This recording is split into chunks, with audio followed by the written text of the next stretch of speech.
समुंदर का एक ऐसा एरिया जहां से शिप, प्लेन, सिविलियन और अमले के अफराद इस जमीन से गायब हो जाते हैं।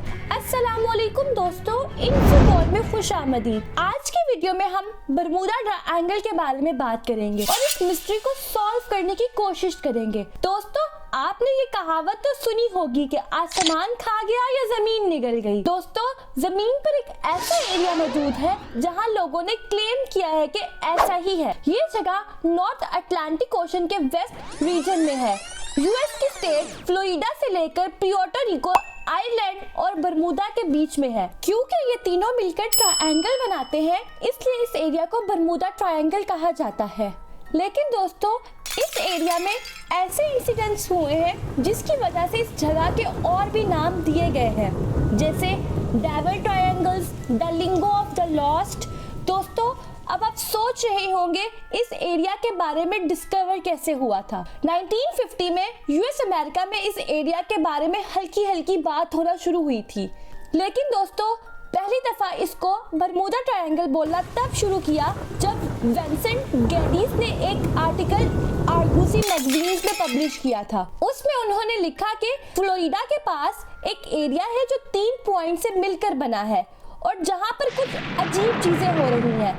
जब ये आर्टिकल उन्होंने लिखा तो उस आर्टिकल का नाम था द डेडली बरमूडा ट्रायंगल। दोस्तों, उसके बाद से जब भी इस बारे में बात होती है तो उसको बरमूडा ट्रायंगल ही कहा जाता है। इस जगह पर जाने के बाद सबसे बड़ी मुश्किल ये थी कि इस एरिया में जाते वक्त कभी रेडियो खराब हो जाता था, कभी कंपास का ना चलना और कभी इलेक्ट्रॉनिक डिवाइसेस का ना चलना होता था। ये सब मुश्किलें इस एरिया में आने के बाद तो थी ही, पर इसी के साथ साथ आसमान से प्लेन और समुद्र से शिप्स भी गायब हो रहे थे और इन शिप्स और प्लेन में जो लोग मौजूद थे वो भी साथ ही गायब हो रहे थे। ये अलग अलग इंसिडेंट्स तो हो रहे थे जिसकी वजह से लोगों ने अलग अलग चीजें इस एरिया को लेकर बोलना शुरू कर दी। कुछ लोगों ने कहा कि इस एरिया में सी मॉन्स्टर है, कुछ लोगों का कहना था कि ये एलियंस का हाथ है, कुछ लोगों ने तो इसको इल्यूमिनाटी के साथ जोड़ना शुरू कर दिया था। लेकिन दोस्तों, कंफर्म कुछ भी नहीं था। बरमूडा ट्रायंगल पर आज तक बहुत से डॉक्यूमेंट्रीज, मूवीज बन चुकी हैं।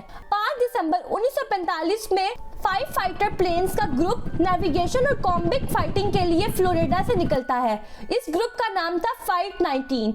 इसमें सब ट्रेनर थे और एक कैप्टन था जिसका नाम था चार्ल्स। दोस्तों, इनकी ट्रेनिंग का रूट था कि ये फ्लोरिडा से निकलेंगे, चिकन रॉक नामी जगह पर बॉम्ब ड्रॉप करेंगे, उसके बाद ग्रैंड बहामा पर जाकर वापस फ्लोरिडा पर आ जाएंगे। जब ये निकलते हैं तो मौसम ठीक था, मगर कुछ ही देर बाद मौसम खराब हो जाता है और फिर चार्ल्स ने डिसाइड किया कि ये टास्क मुकम्मल नहीं कर सकेंगे। चार्ल्स अपना कंपास निकालता है और देखता है कि उनके कंपास खराब हो चुका था। चार्ल्स दूसरा कंपास निकालता है, वो भी खराब हुआ मिलता है। अपनी टीम से कोऑर्डिनेट करने के बाद उनको पता चलता है कि उनके भी कंपास खराब है। स्टाफ से बात करने के बाद पता चलता है कि सारा का सारा क्रू डायरेक्शन लेस हो गया है। उनको ढूंढने के लिए एक और एयरक्राफ्ट भेजा जाता है और वो भी गायब हो जाता है। कोलंबस ने भी अपनी एक बुक में लिखा है कि जब वो भी बरमूडा ट्रायंगल के ऊपर सफर कर रहे थे तो उनका भी कंपास खराब हो गया था। दोस्तों, ब्रूस गर्नर एक ऐसे आदमी है जो बरमूडा ट्रायंगल को सरवाइव करके वापस आए थे। दोस्तों, ऐसे बहुत सी स्टोरीज और भी मौजूद है जो बरमूडा ट्रायंगल के ऊपर लिखी गई हैं।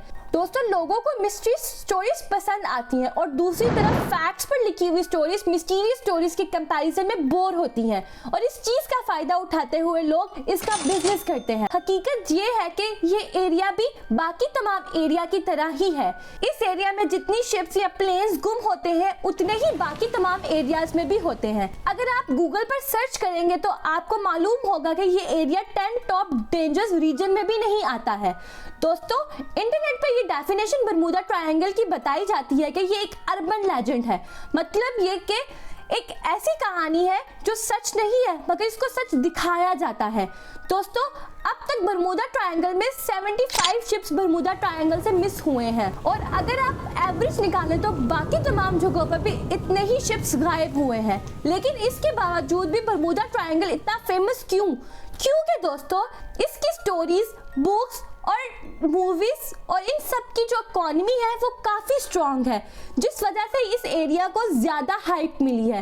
दोस्तों, एक चीज ज्यादा आप सुनते होंगे कि कंपास का खराब हो जाना। बरमूडा ट्रायंगल एरिया में मैग्नेटिक वेरिएशन ज्यादा हो सकता है, जिसमें अर्थ के मैग्नेटिक फील्ड का डायरेक्शन स्टैंडर्ड से ज्यादा चेंज होता है, जिसकी वजह से कंपास खराब हो सकता है। बरमूडा ट्रायंगल एरिया में स्टॉर्म्स की फ्रीक्वेंसी ज्यादा होती है। ये रफ वेदर नेविगेशन को मुश्किल बना सकती है।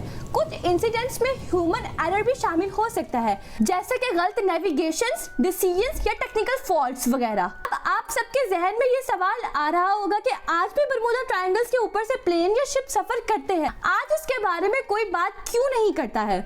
दोस्तों, आज की टेक्नोलॉजी ज्यादा एडवांस हो गई है और आजकल रडार, सोनार, बहुत सी चीजें हैं जो पहले से ही खतरे को बता सकती हैं, जिसकी वजह से हादसा भी कम होते हैं। दोस्तों, अगर आपको बरमूडा ट्रायंगल की ये मिस्ट्री अच्छी लगी हो तो कमेंट में जरूर बताइएगा। दोस्तों, अगर आपको ये वीडियो अच्छी लगी है तो इस वीडियो को लाइक करें, शेयर करें, चैनल को सब्सक्राइब करें और बेल आइकन को छूना मत भूलें।